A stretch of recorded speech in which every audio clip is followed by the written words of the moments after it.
Buenos días, señores universitarios. En este periodo de emergencia sanitaria y por instrucciones de nuestras autoridades de la universidad, debemos cumplir con el desarrollo de las clases virtuales.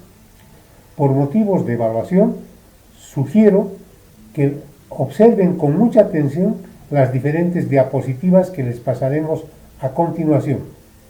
Haré la presentación del primer tema de la medicina legal. Se trata de definirla como la aplicación de todo el conocimiento médico para ilustrar a la justicia, es decir, a los jueces, fiscales, abogados y población en general. Reviste una particular importancia por lo siguiente: la medicina legal se diferencia del resto de disciplinas médicas porque no cura enfermos.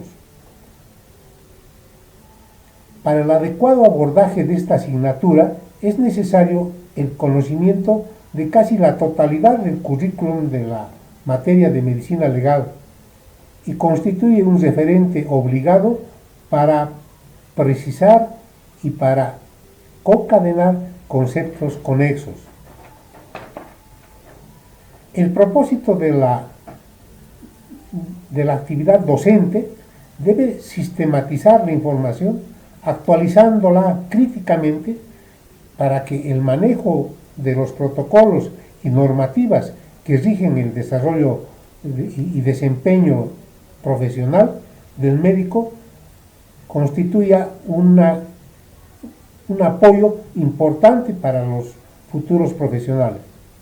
El objetivo de esta asignatura es proporcionar al estudiante una serie de instrumentos que le permitan confrontar y salvar una serie de problemas legales en el ejercicio de su profesión.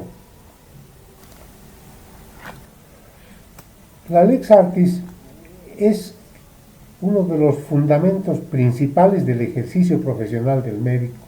Significa la ley del arte. Es decir, en medicina tenemos un derecho que respalda las actividades de los profesionales en salud, como en todas las demás profesiones. Y la nuestra es uno de los principios más importantes que a lo largo de la historia de la medicina se ha ido consolidando y se ha conformado lo que se ha denominado en llamar la ley del arte, es decir, de hacer bien las cosas. ¿Qué significa la ley del arte en la rutina profesional? Significa cumplir con los protocolos y normativas en la atención de los pacientes. Ustedes saben de que en los centros de salud, desde los consultorios hasta los hospitales y clínicas, existe una serie de normativas y protocolos que se deben de cumplir en el desarrollo profesional. El no cumplimiento, la vulneración de estos protocolos puede constituir un problema que se traduce en una falla del ejercicio profesional. Y por lo tanto trataremos de explicar cómo se produce cómo podemos evitar que se produzca esta situación y obviamente evitarle al futuro profesional conflictos de orden legal. El cumplimiento de la Lex Artis exige de una serie de aspectos que debemos de tomar en consideración. Primero, el profesional debe dominar las materias de su profesión. A veces pensamos de que hay materias más importantes que otras, dependiendo de la orientación que tenga el estudiante para su futura especialización, y esto en medicina legal tiene sus consecuencias.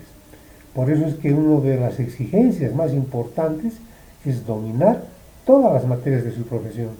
No podemos concebir que un estudiante, por ejemplo, no conozca la anatomía adecuadamente para cualquiera de las especialidades que pueda elegir en su proceso de formación profesional. Por otra parte, debe de tener los conocimientos necesarios y exigibles para el ejercicio profesional, porque a veces el estudiante piensa de que una materia es una materia que le exigen en el currículo y que no tiene mayor significación. pero resulta que en medicina legal todas las asignaturas, todas las materias tienen el mismo valor y obviamente cuando se confronta un problema legal se puede rescatar de que ese conocimiento es necesario y exigible para poder ejercer la profesión sin temeridad, sin tener que arriesgarse en el tratamiento, sin tener que arriesgarse en el diagnóstico y sin tener que arriesgarse en el pronóstico que se pueda dar sobre un determinado cuadro. De tal manera que la Lex Artis va a constituir el referente obligado, el referente que tiene que dominar el futuro profesional para evitar problemas judiciales en el futuro. Creemos que uno de los elementos más importantes es el cumplimiento de estos protocolos, es decir, no alejarse jamás de lo que está establecido, a veces por las urgencias, las emergencias que se puedan producir en los servicios donde estemos, hace de que queramos dar saltos, pasar por encima de algunos pasos y por lo tanto eso nos puede traer consecuencias graves en el ejercicio profesional. La Lex Artis en salud tiene necesariamente que tomar en consideración varios aspectos que desarrollaremos en esta diapositiva. Inicialmente hay dos concepciones. Una concepción en la que el médico, el profesional, ejerce la atención al paciente sobre la base de resultados favorables, es decir, de que se compromete, asegura al paciente que va a resolver su cuadro. Estos son lo que se denominan los resultados favorables, los resultadísticos que se establecen en muchas circunstancias. Y esto es grave, es decir, esto es lo que no se debe hacer nunca. El profesional no puede ejercer su profesión prometiendo, asegurando resultados favorables. ¿Por qué? Porque de acuerdo a nuestra propia legislación, el ejercicio del médico, el ejercicio profesional del médico, cuando atiende al paciente, está basado en el tema de la probabilidad. Es decir, es probable que podamos resolver un problema de salud. Es probable que podamos darle al paciente una posibilidad mejor para su calidad de vida. Pero también puede ser que no suceda aquello. Ustedes saben muy bien de que en medicina hay respuestas negativas a veces a la acción de ciertos medicamentos. No actúan igual con todas las personas por la propia idiosincrasia que tiene cada uno de nosotros. Por lo tanto, el fármaco puede ser contradictorio en algunos casos y puede más bien perjudicarlo al paciente. Es por esa razón de que nuestro principio en Lex Artis de la probabilidad es el objetivo al que todos debemos apuntar en el ejercicio profesional.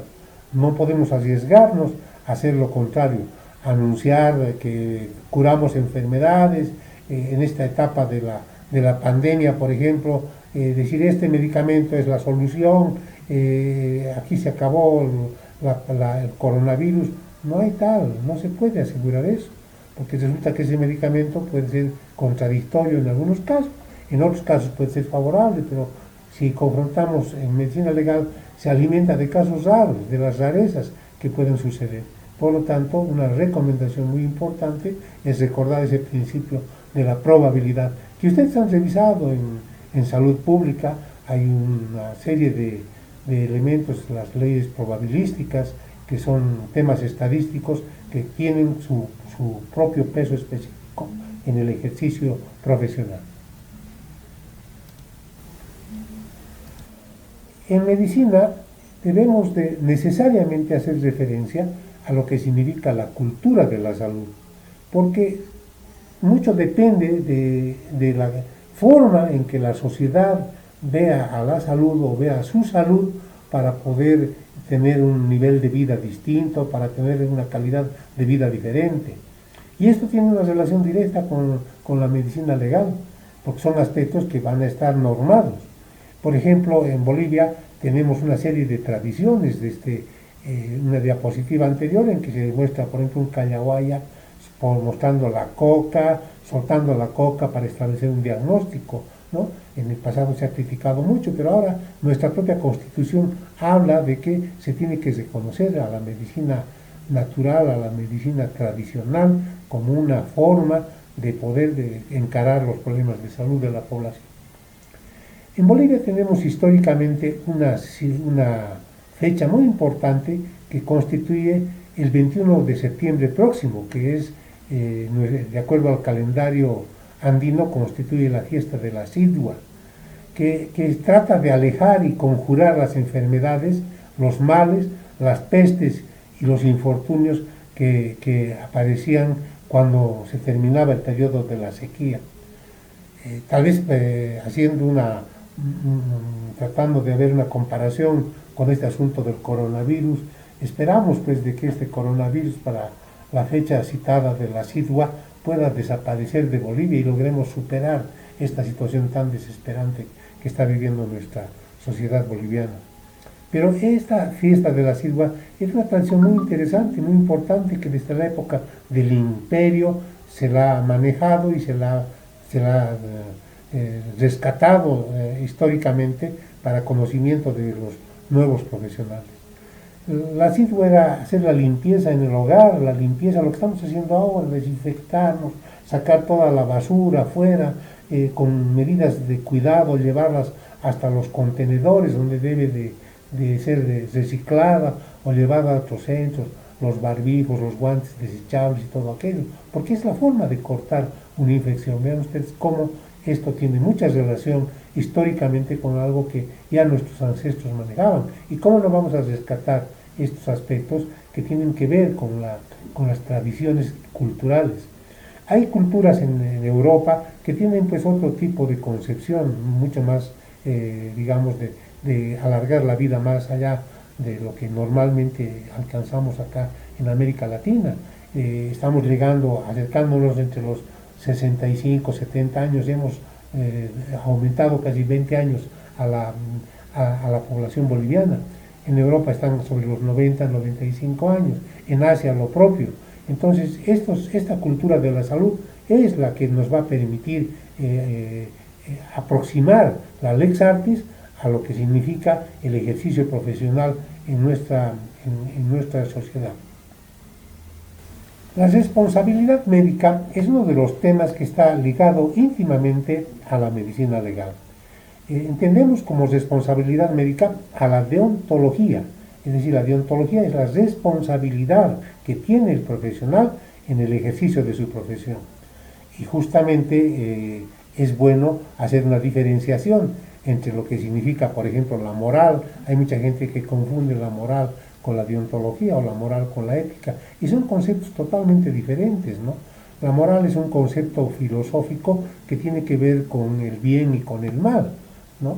En cambio, la ética es más bien un concepto axiológico que tiene que ver con nuestra actitud, con lo que nosotros hacemos, y por lo tanto estos dos elementos no son exactamente lo que significa la deontología, que es la responsabilidad médica. La Lex Artis trata de aplicar técnicas ortodoxas al paciente, es decir, lo que nos daban nuestros maestros, nuestros antecesores, inclusive desde desde la antigüedad, pues desde Hipócrates, no ha cambiado. El diagnóstico, los sistemas, palpación, percusión, etcétera, son los mismos, es decir, se han incorporado nuevas técnicas, por ejemplo, la ecografía, la tomografía axial computarizada, etcétera, la resonancia magnética y otras técnicas novedosas han ayudado al desarrollo de la medicina, lo mismo que el desarrollo farmacológico y la genética. Pero en suma, la Lex Artis trata de aplicar esos conceptos que han sido aceptados mundialmente. Un médico que actúa en un hospital de Londres, o que actúa en un hospital de Santiago de Chile, o actúa en el hospital clínico de nuestro hospital de Miraflores va a tener que actuar exactamente lo mismo frente a un abdomen agudo. No puede alejarse de aquello. Si un médico quiere hacer una nueva, un cambio de aquello, eso está yendo en contra de lo que significa la lex artis y por lo tanto en contra de la responsabilidad.